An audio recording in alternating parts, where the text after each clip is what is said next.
제가 원래 인사를 다 준비해가지고 나왔는데 저 뒤에 미국 분이 있어서 앞에 인사는 제가 영어로 하겠습니다. 설교는 제가 한국말로 하더라도.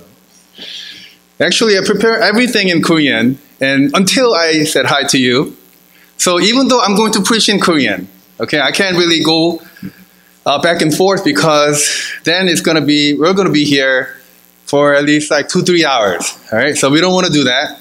So this is a very memorable moment for me because I went to Evergreen Church when I was in college. I was sitting around there where you're sitting. I didn't believe in God, and I never believed in God, even though my parents, they started going to church when I was in second grade. When I was hurt, I was hospitalized and went to the surgery. I almost went blind. Then they started going to church. They believe in Jesus, and they forced me to go to church, but I didn't really believe in God until when I was in college. And there was a rumor that there are pretty girls in Evergreen Church. And the food is amazing, right? So I started coming to Evergreen Church. Indeed, the rumor was true. And I guess the rumor is still true now. And the food was amazing as well. And I'm sure the food is still amazing since Mrs. Lee is still cooking. And I started going to church without knowing Christ. And this one brother, friend who invited me to church, invited me to come to the retreat. And I asked him, what is the retreat? I have no idea what the retreat is. And he goes, hey, we're going to eat. It's free of charge. The church will cover your cost. Free to eat. We're going to spend 2-3 days playing basketball, games, and singing, and all that. So I was like, oh yeah, why not? It's free of charge. He lied.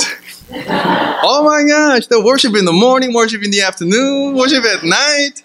And then there was like prayer meeting until like 12 o'clock. I'm like, what is this? And then the second night, and they were praying, and I was sitting behind. I was like, what in the world is this? And someone came over to me and asked me, like, would you close your eyes so that I can pray for you? I said, oh, okay, I don't want to be rude to this deacon, even though I didn't really like him very much, but I'd be respectful to you because you're about 20 years older than I am. All right, so I closed my eyes, and I don't know the way he prayed. I don't know what happened, but I slowly cried, and I started to understand the existence of Christ and how he created me, how he led me to believe in Jesus Christ. It is so unreal. I can't really explain to you all as of this point because I have my sermon to deliver, okay? So I started going to church like you all, and I believe in Christ, and I started going to morning prayer. And before, there was Pastor Hong led the worship, and I see some faces that we went to church together, about 2-3. It's okay, I don't know most of you, but we started going to church. And I wouldn't dare to stand before you and stand before God to preach the gospel of Jesus Christ. But by the grace of God, God led me to Gordon Conwell, where I work full-time. I'm a logistics coordinator in a Doctor of Ministry office, where a lot of pastors come back and they study different tracks, different cohort, to be a doctor of ministry, for them to better serve congregation, people like you. I serve as a logistics coordinator. I do a lot of things. I buy food, I buy snacks, and I serve, and there are other things. But food is the most important part that I do, right? And I have 4 boys, 10, 8, 5, and 1.5. Then when I say the ages, I have to think. My wife criticizes me all the time, but I have to think, right? They're William, Titus, Micah, and Daniel. I have 4 boys, and my wife is having a tough time taking care of them right now, so I deserve your attention at this point. 자, 여기까지 영어를 하고, 죄송해요. 제가 영어 할 때랑 한국말 할 때랑 조금 톤이 달라요. 죄송해요. 설교할 시간을 너무 까먹어가지고 그럼 잠시 기도하고 말씀 받도록 하겠습니다. 하나님 아버지께서 이 자리에 함께하고 계신다는 것을 압니다. 이 부족한 사람을 하나님의 십자가 뒤로 숨기시고 오직 하나님의 말씀만 드러나게 하여 주시옵소서. 하나님, 저희 부족함이 드러나는 것이 아니라 오직 하나님의 영광만 드러나게 하시고 하나님의 사랑과 하나님의 은혜와 하나님의 긍휼, 이 한국어를 알아듣지 못하는 영혼까지도 사랑하시는 하나님께서 그 영혼까지도 만져 주었으면 좋겠습니다. 이 시간 우리 주 예수 그리스도의 이름으로 기도했습니다. 아멘. 요즘 졸업 시즌이에요. 졸업하신 분, 이번에 여러분 난 졸업하셨을 때 축하드려요. 박수. 축하드립니다. 아니, 졸업 시즌이라서 그런지 인스타그램이나, 제가 사실은 인스타그램이나 페이스북을 아주 많이 합니다. 사진들이 되게 많이 올라와요. 제가 예전에 중고등부 전도사를 했을 때 가르쳤던 아이들이 이제 대학교를 졸업하고 대학원을 졸업하고 박사가 된 아이들도 있더라고요. 그래서 이제 사진을 올리면서 이제 또 감사한 마음을 표현해야죠. 또 지금까지 낳아주시고 길러주신 부모님 너무 감사합니다. 지금까지 저를 후원해주신 많은 친구들과 친지들 너무 감사합니다. 그리고 교회 식구들, 그리고 뭐 교회를 다니지 않는다면 다른 사람 이야기를 하고요. 그리고 얼마나 어렵고 힘들었지만 참고 지금까지 왔다는 이야기를 이렇게 올리고, 또 리갈리아를 빼먹을 수 없죠. 졸업 가운을 입고 멋있게 찍은 사진 한 장을 딱 올립니다. 멋있죠? 저도 그랬을 때가 있었는데, 이런 멋있는 모습을 보면서 사실은 우리한테 어떤 마음이, 여러 가지 마음이 들겠죠.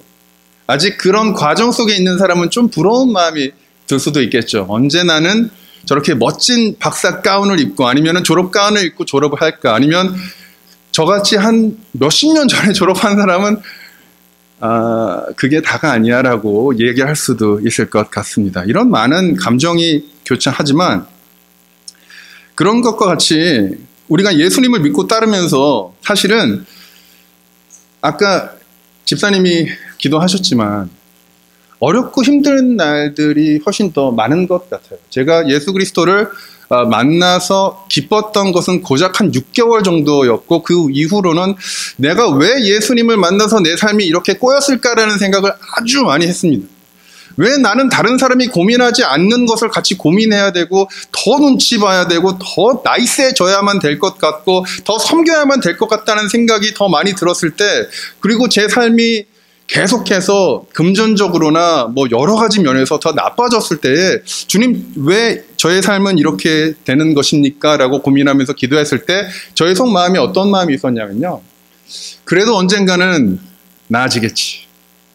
예수님이 나를 구원하셨는데 그래도 언젠가는 나의 삶이 나아지지 않을까라는 생각을 가지고 살았습니다. 여러분들도 그런 생각을 가지면서 기도하시지 않나요? 여러분들 기도하실 때 나는 평생 요 모양 요 꼴로 살 거야, 그래도 주님 감사합니다 라고 기도하시는 분? 없으세요? 저밖에 없구나. 어쨌든 없어요.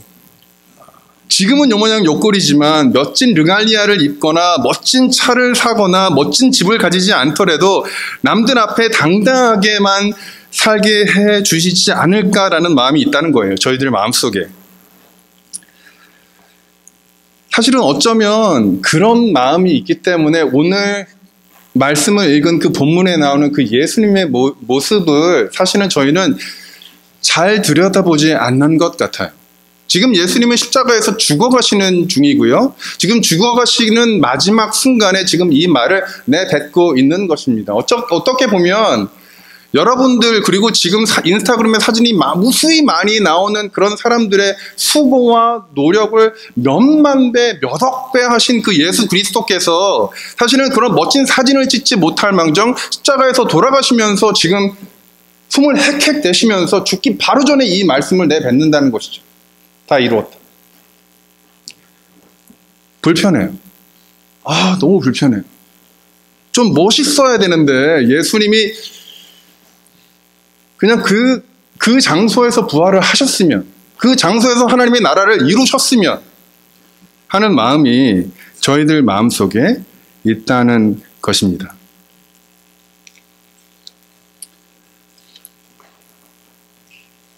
이 장면이 저는 이런 것을 꿈꿨어요. 이래야 되지 않을까. 제가 다른 집사님들 기도하는 걸 좀 들으면서 이런 생각을 했어요. 예수님이 이렇게 죽으셨을 때 예수님 여러분들 요단강에서 세례받을 때 그 그림 기억나시죠? 하늘이 쫙 열리고 광채가 내려오면서 천군과 천사들이 노래를 하면서 이 자녀는 나의 사랑하는 아들이다. 그런 그림이 사실은 이 타이밍에 나와야 되지 않을까라는 생각을 해봤어요.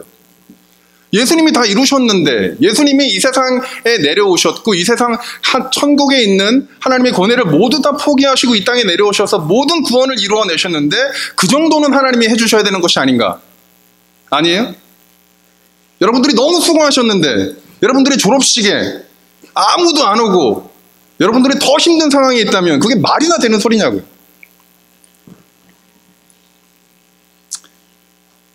제가 흥분을 좀 가라앉히고요. 죄송합니다. 어쩌면 우리들의 눈은 사실은 예수 그리스도가 십자가에서 죽으실 때도 우리의 눈은 벌써 부활에 가 있어요. 우리의 눈은 벌써 주님은 부활하시고 부활의 영광과 그 주님께서 그 부활하신 후에 우리가 누리는 많은 것들에 우리는 눈이 벌써 가 있어요.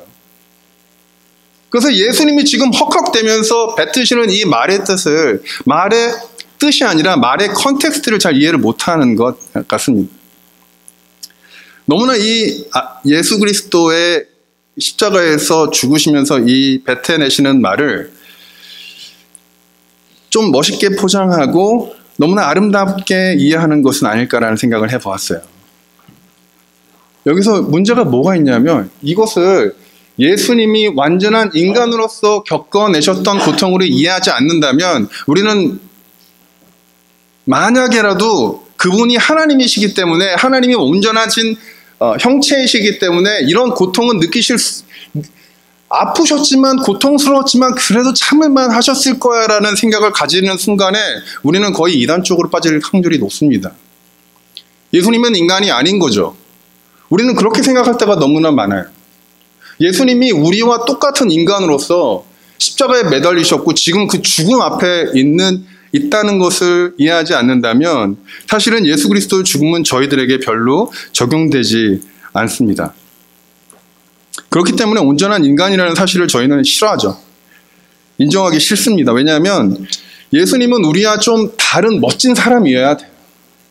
다른 멋진 사람이어야 되고 다른 능력을 가진 사람이어야 되고 그 능력으로 우리를 인도하셔야 되는 사람이어야 하는데 이렇게 힘없이 죽으시는 것은 용납이 안 되는 거죠. 오늘 우리가 읽은 본문에서는 우리가 가지고 있는 이런 고정관념과는 거리가 먼 장면이 그려집니다. 다 이루셨다라는 말 그 전에 어떤 말이 나오냐면 신 포도주를 드시는 장면이 나와요. 많이 갈증을 하시면서 이 말은 이 저자가 다 이루었다라는 말 컨텍스트로 그 밑에 파운데이션으로 그 신 포도주를 드시는 장면을 이렇게 백그라운드로 넣는 거예요. 여러분들 영화를 보시면 어떤 중요한 장면이 나오기 전에 그 컨텍스트를 이해하는 것이 굉장히 중요합니다.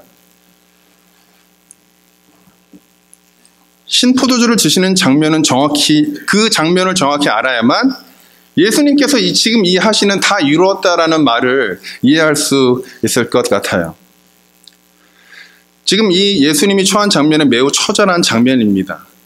발가벗은 몸으로 십자가에 6시간 정도 못 박혀 있었기 때문에 온몸의 피와 물이 다 빠져나간 상태에서 몸을 들어 올려 십자가에 매달렸을 때에 숨을 쉬려면 이 못에 박힌 손을 아프지만 끌어당겨서 숨을 쉬고 내려가면 숨을 쉬지 못하는 상태가 됩니다. 그래서 계속 끌어올려서 숨을 쉬어야 되는데 이제는 숨을 쉴 수조차 없는 상태에서 자신의 의지가 아니라 다른 사람 손에 빌어서 그저 평범한 사람들이 마시는 신포도주를 마시고 있는 모습을 보면서요.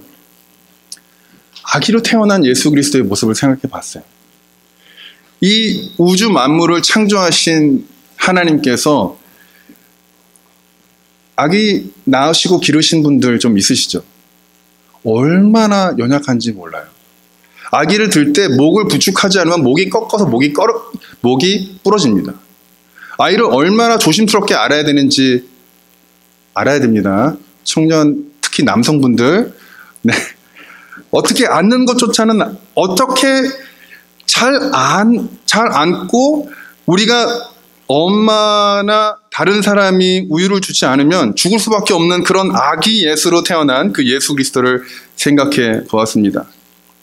그때 그렇게 연약한 존재로 오신 것처럼 지금 예수 그리스도는 그만큼 연약한 존재로 십자가에 매달려 있으신 것입니다.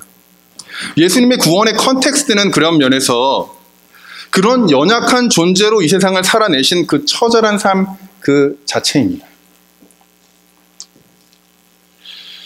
제가 아까도 얘기했듯이 1999년 가을 늘푸른교회 정교인 수련회에서 예수님을 굉장히 뜨겁게 만났습니다.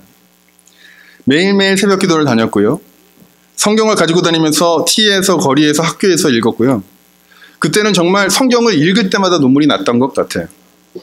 가는 곳마다 기도하고 다녔고요. 근무 모임뿐 아니라 캠퍼스 모임인 미랄 모임이나 어떤 집회가 있으면 집회는 모조리 다 찾아다녔던 것 같습니다.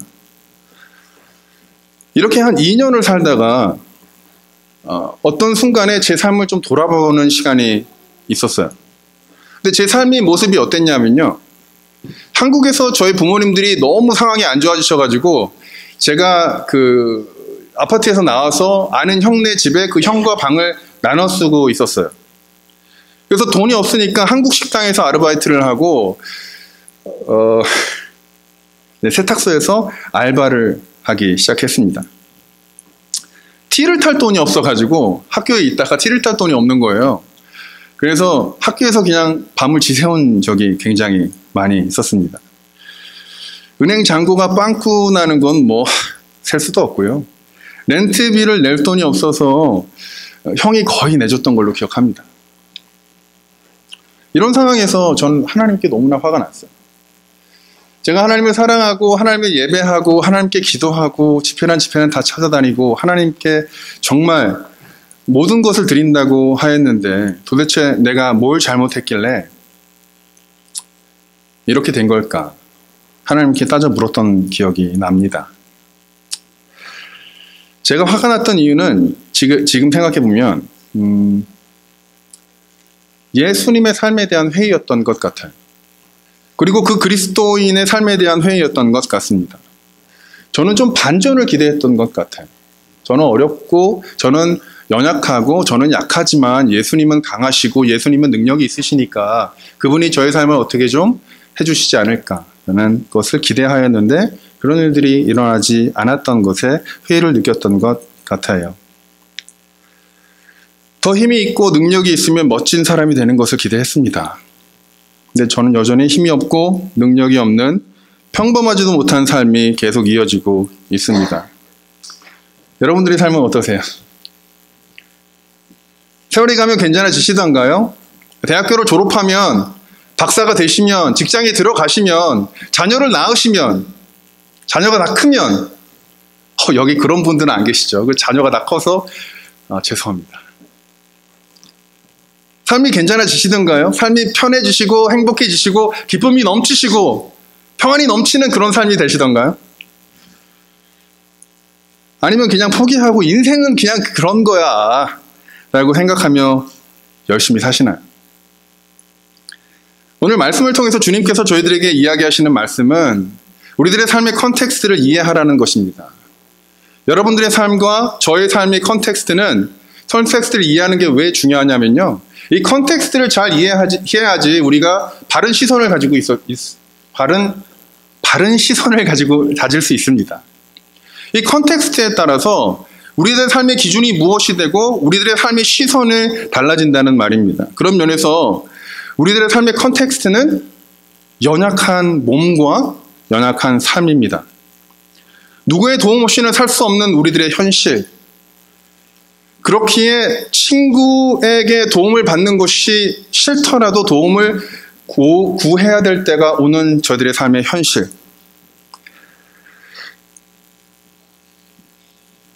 그렇기 때문에 자존심이 상할 때가 더 많고 마음이 아플 때가 더 많은 저들의 현실. 더 나아가 사실 이래서 하나님과의 관계가 계속 흔들리는 것이 아닌가. 이렇게 마음이 상하고 자존심이 상하고 힘들기 때문에. 그렇지만 우리들이 다시 보아야 할 것은 이 예수님이 다 이루었다라는 고백은 그분의 연약한 삶 속에 있었다는 것입니다. 그분의 연약한 삶 위에 있었습니다. 우리의 고백도 사실은 우리들의 연약한 삶 위에 있습니다. 그렇기 때문에 우리는 만약에 여러분들이 이 컨텍스트에 동의하신다면 어떤 마음을 가지고 사셔야 되냐면 자꾸 강해지려고 하는 마음을 좀 내려놓으셔야 돼요. 자꾸 잘 나가고자 하는 마음을 조금 내려놓으셔야 돼요. 조금 더 멋있으려 하는 마음, 조금 더 아름다워지려 하는 마음을 조금 더 내려놓아야 된다는 것입니다. 그리고 정직하게 저희들의 삶을 바라볼 수 있어야 합니다. 예수님이 그랬듯이 예수님이 아무것도 이 세상에서 없는 인간으로서, 몫으로서 아무도 인정해주지 않아도 당당하게 살 수 있었던 것 무엇이었을까요? 내가 처한 상황을 그냥 받아들이고 내가 처한 상황을 허락하신 그 하나님에 대한 신뢰, 그 하나님에 대한 신뢰가 있고 나에 대한 신뢰가 있었기 때문에 누가 뭐라 그래도 당당할 수 있었던 것입니다. 예수님의 삶이 그랬듯이 우리의 삶도 하나님이 여러분들에게 허락하여 주셨고 그 연약함을 하나님이 허락하여 주셨고 그 연약함이 우리들의 삶의 일부라는 것을 인정했을 때에 우리들에게 올바른 시각과 기준이 생기게 되는 것입니다. 그런데 문제는 올바른 시각과 기준을 가지는 거 굉장히 중요하죠. 우리들의 컨텍스트 이해하는 거 굉장히 중요합니다. 그렇지만 그 컨텍스트 안에서 예수님이 다 이루셨다라고 이야기했을 때 그게 무슨 이야기인지 아는 것이 굉장히 중요합니다.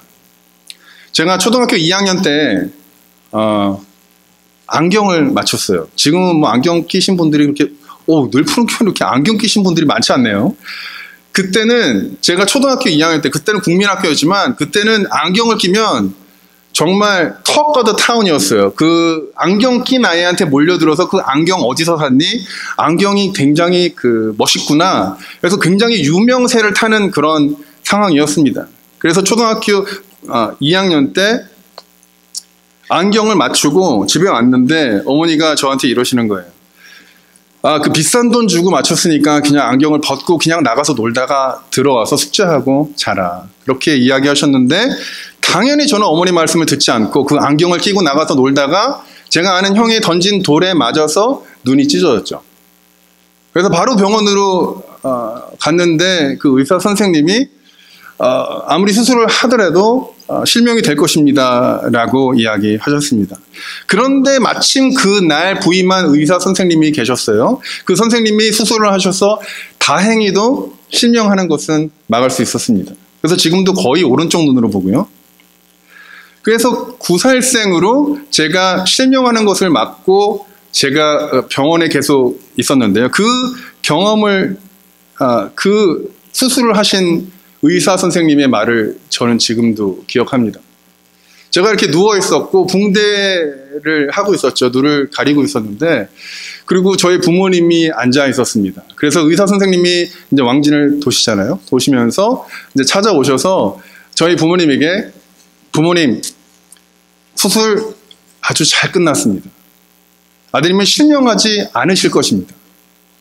잘 볼 수 있을 것입니다. 라고 이야기하시는 거였어요. 얼마나 기뻤는지 모릅니다. 그렇지만 그때는 저는 앞을 볼 수 없었어요. 수술하고 난 뒤에 3개월 동안 저는 앞을 볼 수 없었습니다. 왜냐하면 이렇게 붕대로 감아놓기 때문입니다. 그렇지만 제가 소망을 가질 수 있었던 이유는 그 의사 선생님께서 수술을 잘 마쳤으면 최선을 다했으며 그 최선에 대한 결과가 눈을 실명하지 않고 눈을 볼 수 있겠다라는 그 확신의 말에 그분의 말 때문에 제가 아, 그래, 나는 이 붕대를 차고 있지만 언젠가 이 붕대를 뜯게 되면 볼 수 있어 라는 마음을 가지고 살 수 있었죠. 그리고 붕대를 뜯었을 때 앞이 보였어요. 얼마나 기뻤는지 모릅니다. 제가 그 3개월 동안 막 수화하려고 이렇게 막 만지고 너무 힘들었어요. 근데 3개월 후에 봤을 때 너무 기뻤습니다. 예수님이 다 이루셨다라고 이야기하는 것도 마찬가지입니다. 예수님이 모든 걸 포기하시고 이 땅에 내려오셔서 이 세상을 사시고, 아, 내가 최선을 다했는데 인간들이 너무 말을 안 들어가지고요, 그냥 최선을 다했습니다. 이런 게 아니에요.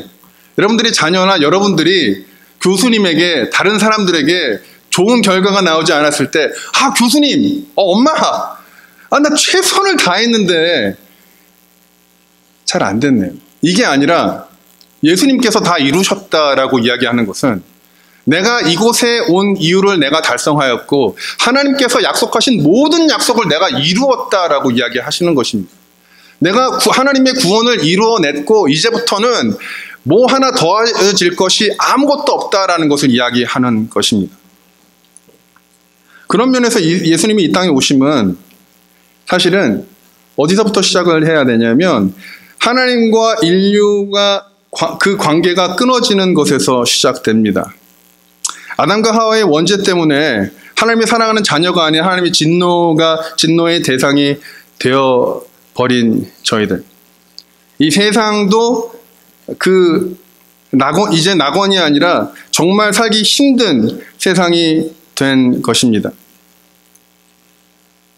그렇기 때문에 예수님께서 이 모든 것을 되돌리기 위하셔서 저희들에게 오셨고 그분이 죽으심으로 말미암아 저희들이 하나님의 사랑하는 자녀로 되돌려 주신 것입니다.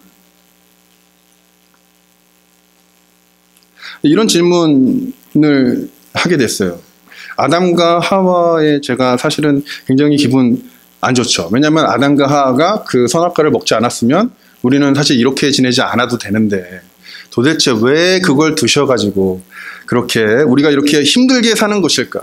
기도해도 하나님을 보지 않고 하나님의 음성이 잘 들리지 않는 이런 상황 가운데 의인이 정말 핍박을 받는 이런 상황 가운데 이런 세상에서 살아야 하는 것일까라는 질문을 했습니다.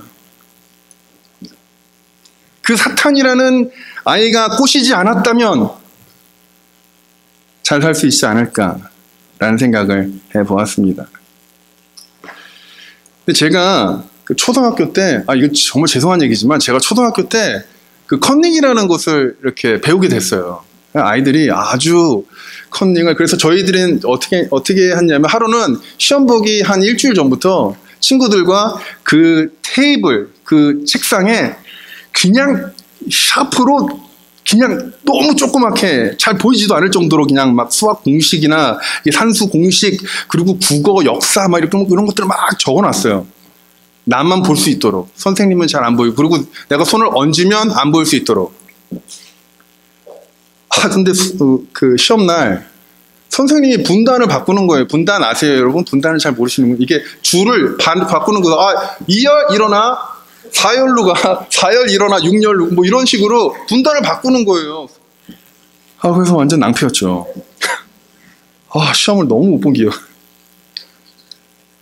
저희가 아담과 하와와 그 사탄과 그런 사탄의 꼬임에 넘어가서 하와와 아담이 선악과를 먹었다라고 생각을 하지만 저는 사탄이 꼬시지 않아도 사탄이 그렇게 고득이지 않았어도 아담과 하와가 그 선악과를 먹지 않았을까?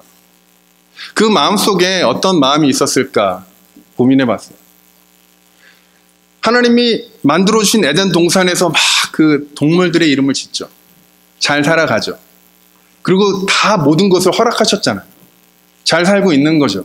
그렇게 살아가다가 이 아담과 하와한테 어떤 마음이 들었을까?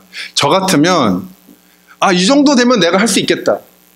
동물 이름 짓고 이 정도 경작을 하고 이 정도 관리하는 거면 하나님 없이도 그냥 내가 잘 할 수 있는데 뭐라는 생각이 들지 않았을까라는 생각을 해보았어요. 그래서 사탄이 하와한테 왔을 때, 하와가 아담한테 물어봤을 때 그들의 마음속에 그런 마음이 지배적이지 않았을까라는 생각을 해보았습니다. 여러분들이 저와 동의하지 않는다면 괜찮아요. 그런 생각이 있지 않았을까? 그래서 사탄이 아니 정말 하나님이 이거 먹지 말라고 그랬어? 너 이거 먹으면 진짜 죽어? 라고 이야기했을 때 그런 것 같지는 않은데 한번 먹어볼까? 그래서 먹었던 그 마음. 여러분들이 죄는 짓지 말아야 되는 건 알지만 그 죄를 짓는 그 마음은 이 정도는 괜찮지라는 마음도 있을 수 있고요.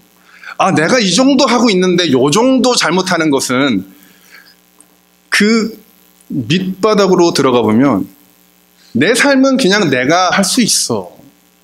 이 정도 죄는 내가 해결할 수 있어 라는 마음이 있을 때 넘어질 때가 참 많다라는 것입니다. 죄의 시작은 그런 면에서는 하나님 없이 내 삶을 살 수 있을 것 같다는 생각이 드는 것에서 시작하는 것 같습니다. 어떻게 보면 저희들은 사실은 여러분들과 저희들은 이렇게 하나님 없이 사는 것에 너무 적응이 되어 있는지도 모르겠어요. 그렇죠? 태어나서 여러분들과 제가 배운 것이 뭐죠? 열심히 살아가야 되는 이유, 열심히 공부해야 되는 이유, 열심히 직장에 다녀야 되는 이유, 최선을 다해야 되는 이유. 그렇게 안 하면 못 사니까요. 그렇게 안 하면 집을 못 사고, 그렇게 안 하면 여러분들의 처자식을 먹여 살릴 수 없습니다. 열심히 사는 거죠. 그렇기 때문에 저희들의 마인드셋은 교회를 다니고 신앙에 있는 사람들도 내가 열심히 살아가다가 어떤 문제가 생기면 주님 제가 열심히 살아서 학교나 이게 연애나 이런 거는 다 되는데 직장은 제가 어떻게 할 수 없으니까 주님 조금만 더 주시면 제가 잘할 수 있을 것 같아요. 라는 기도를 하지 않나라는 생각을 해보았습니다. 제가 아까 컨닝했던 얘기 해드렸잖아요. 그죠? 근데 선생님이 저희에게 얘기해 주시는 거예요. 저희들이 막 적고 있을 때 그 선생님이 저희를 봤대요. 알고 있었어요. 그래서 저는 너무 궁금했어요. 물어봤죠. 아니 알고 있었는데 그러면 혼치금을 내주시든지 때리시든지, 물론 여자 선생님이기도 했지만 어쨌든 때리시든지 말을 하든지 뒤집어 엎으시든지 왜 그때 화를 내시지 않으시고 왜 그냥 놔두시고 왜 분단을 이렇게 하시고 왜 우리를 공탕 먹이셨습니까? 오히려 저희가 화를 냈죠. 선생님한테. 그래서 그렇죠. 뭐 한 사람이 뭘. 네, 그렇죠. 그렇게 화를 냈는데 그 선생님이 차근차근하게 이렇게 설명을 해주시더라고요. 꾸짖지 않고 기다리고 지금 얘기하는 것은 정직하게 인생을 살아가는 것이 얼마나 중요한지 저희들에게 이야기해 주시고 싶었다는 것이에요. 정직하게 사는 것이 얼마나 멋지고 얼마나 자랑스러운 일인지 저희들에게 보여주고 싶으셨대요. 그리고 그렇게 살지 못하는 것이 얼마나 치졸하고 얼마나 저희들의 마음을 상하게 하는지 경험해보게 하고 싶었다고 이야기를 해주시는 것이에요. 하나님 아버지도 마찬가지죠. 죄를 지은 아담과 하와를 그냥 싹 없애고 다시 창조하실 수 있었어요. 그런데 그렇게 하시지 않은 이유, 무수히 많은 시간 동안 기다리신 이유, 지금도 기다리시는 이유,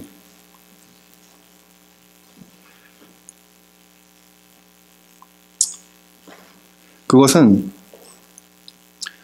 예수님이 자녀로 살아가는 게 얼마나 멋지고 얼마나 아름답고 얼마나 살만하고 원래 저희가 그렇게 지음받은 사람이라는 것, 우리가 지금 알고 있는 것, 우리가 지금 보고 있는 것, 우리가 지금 쫓아가고 있는 것이 다가 아니라, 다가 아는 것이 아니라 그거는 가짜고 우리가 만들어진 이유에 대해서 이 정도로 우리가 타협하고 살아갈 수 있는 존재가 아니라 하나님의 자녀로서, 이 조물주의 자녀로서 살아가야 되는 우리들의 존재를 알려주고 싶으셨던 것 같습니다.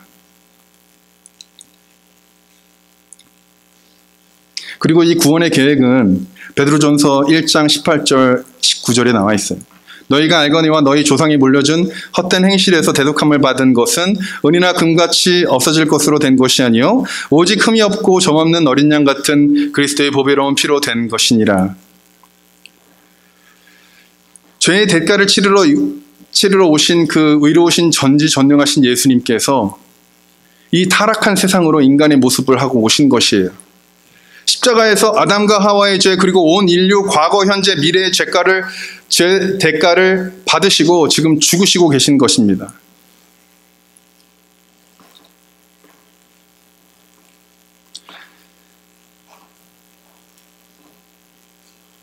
그런 면에서 예수님께서 이루신 구원은 예수님의 명예와 그 영광의 값과 바꾼 것이며, 그렇기 때문에 우리가 노력해서 얻어지는 것이 아닌, 우리가 노력한다고 우리가 열심히 뭐를 해서 되는 것이 아닙니다. 이것은 값없이 그냥 주어지시는 것입니다. 이걸 은혜라고 하죠. 그래서 우리에게 주어진 것, 그 은혜로 우리들에게 주어진 것은 하나님을 다시 아빠라고 부를 수 있는 특권입니다.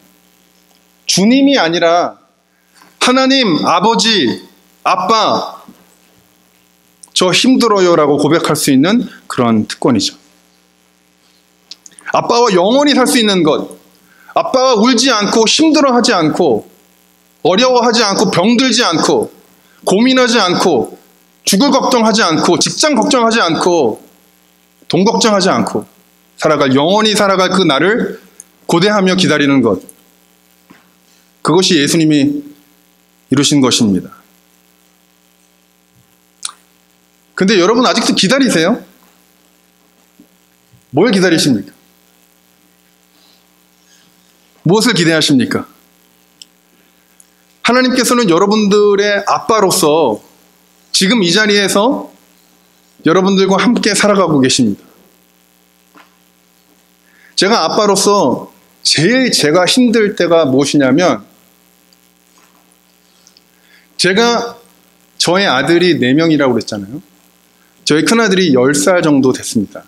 10살이에요. 10살 정도가 아니라 10살인데 더 이상 저한테 도움을 구하지 않습니다. 아빠가 바로 옆에 있는데, 아빠가 도와줄 수 있는데 Leave me alone. This is not your business. 막 이런 단어들을 쓰기 시작하는 거예요.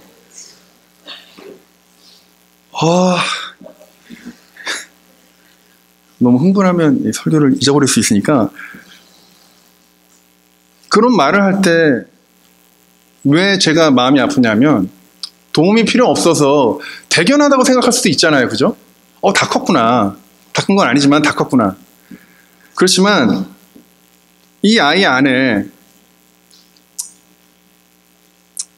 별로 아빠의 도움 없이 그냥 살아도 괜찮겠다는 생각이 드는 것이 많이 서운합니다.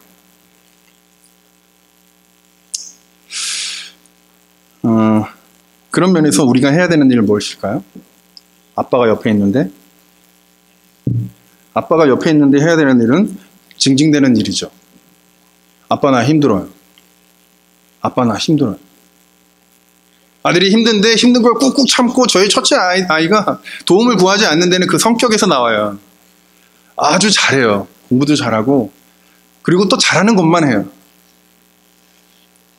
꾹꾹 참는 거죠. 힘들어도. 웬만하면 힘들다는 얘기 안 하더라고요. 와우. 저는 조금만 힘들어도 힘들다고 징징댑니다. 제 아내한테. 제 아내가 아주 너무 힘들어하는데, 하나님에게 좀 징징댈 필요가 있어요. 아빠니까.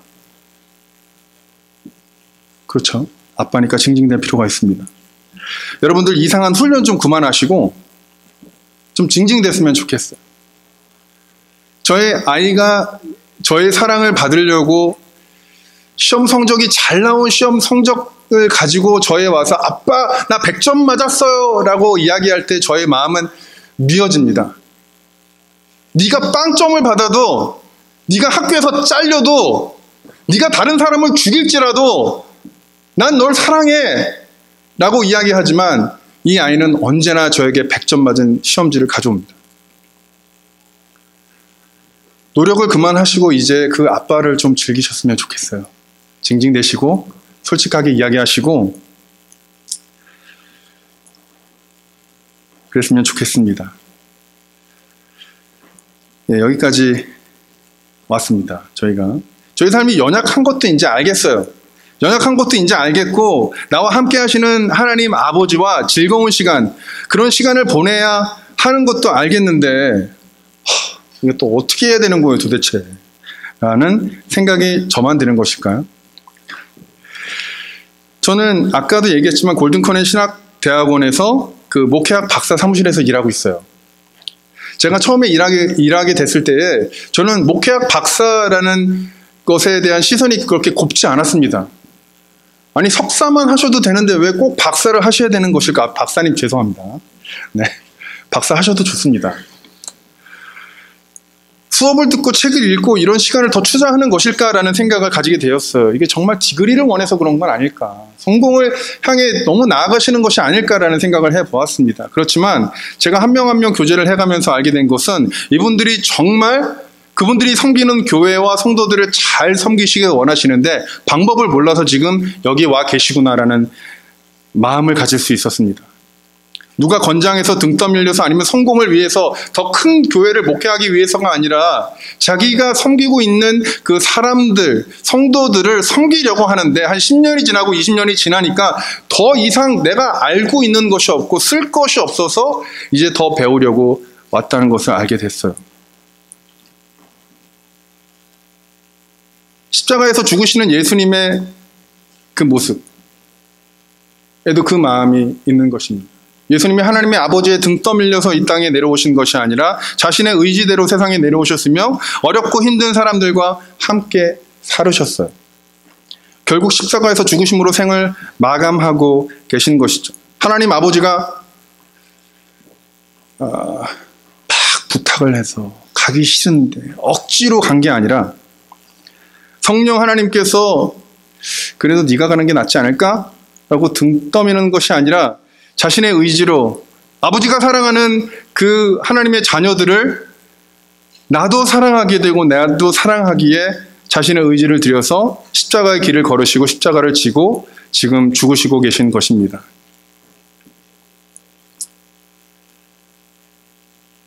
예수님은 자신이 옳다고 생각하는 일을 당당하게 하고 계신 것이죠. 누가 뭐라고 하건 말건. 어떤 면에서 예수님을 따라 사는 우리의 삶도 마찬가지여야 된다고 생각합니다. 교회 여러분들 지금 늘푸는 교회는 어떨지 모르겠지만 예전에 제가 늘푸는 교회 다닐 때 어떤 것이 있었냐면 되게 잔소리를 많이 하셨어요. 집사님들이나 뭐 다른 분들이 잔소리를 되게 많이 하셨습니다. 신앙이란 이런 것이야. 신앙이 깊은 것이란 이런 거야. 기도를 해야 되고 말씀을 읽어야 되고 이런 얘기를 많이 들었습니다. 그래서 말씀도 읽었고 기도도 많이 했습니다. 어떻게 보면 목사님에게 잘 보이기 위해서 다른 사람에게 그래도 이런 말 써서 너무 다 죄송합니다. 쪽팔리지 않기 위해서 그렇게 했던 것도 인정합니다. 그러나 우리가 정말로 해야 되는 것은 우리들 안에서 우리가 연약하고 그렇지만 하나님 아버지가 하나님이 나의 아버지 되기 때문에 그분을 사랑하는 것이 꼭 공부해서 되는 것이 아니라 그분을 사랑해야 되기 때문에 사랑하는 것이 아니라 그분을 사랑하고 싶어서 그러나 사랑하는 방법을 알지 못해서 하나님께 나아가는 것이죠. 고난의 길이라도 십자가의 길이라도 세상이 뭐라고 하건 말건 그 길을 꿋꿋이 걸어가는 것입니다. 누구를 따라 사는 삶이 아니라 하나님을 사랑하기에 나의 의지대로 살아가는 것입니다.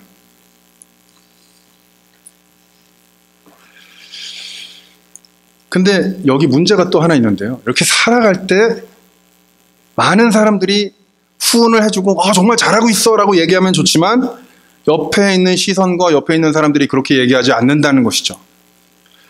왜냐하면 지금 세상은 그렇게 돌아가지 않기 때문에 유학생으로 여기까지 왔으면 네가 공부를 조금 더 해야 되고 스터디 그룹을 만들고 조금 더 공부에 투자하고 조금 더 성적이 잘 나와야 되지 않겠느냐라는 친구의 그런 이야기가 들립니다.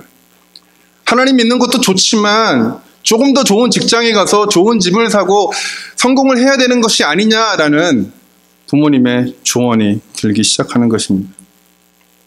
왜냐하면 지금도 세상은 세상은 권력들과 힘들 그런 것들이 움직이고 있기 때문입니다. 믿음으로 의인으로 살아가기에는 이 세상은 너무나 힘들고 어려운 곳이기 때문입니다. 아니 지금 이 순간에도 하나님을 믿기에 어려운 선택을 해야 되는 사람들이 우리 곁에 너무나 많이 있습니다. 그럼에도 불구하고 이상하게 예수님을 따라 사는 사람들은 세상을 등지지 않아요. 세상을 향해 나아갑니다. 이 세상은 단지 그 타락한 세상이 아니라는 것을 알기 때문에, 하나님이 창조하신 세상이고 하나님 나라를 완성하실 세상이라는 것을 알기 때문에 세상을 바라보면서 눈물 흘리게 되는 것입니다.